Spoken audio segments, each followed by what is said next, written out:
Şuat, nahari kören, ben vejeteryan karadım. Namsını yap, tütüyen ekenler, öğrenen, inşallah öğrenirken. Ha. Tamamını veriyor, namişlerin yıldız alan yerine. Oh, I'm like a baby. Oh, who taught you?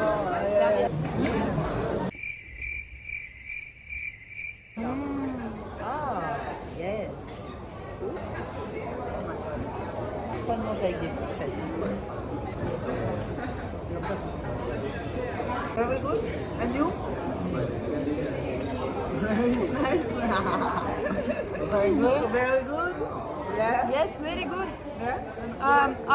I eat food street market no, then so very good. Better, this better. Ah, yeah. Yes. Dışarıda da biraz uğrak. Ne diye? Ay çok bile iyi bile mokta.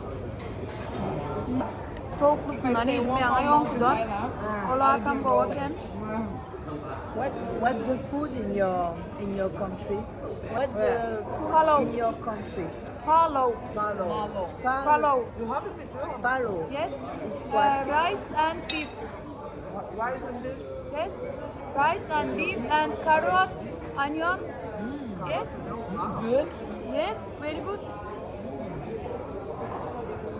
What do you eat for breakfast over there? Breakfast. Rice as well? No. Bread and jam. And yes.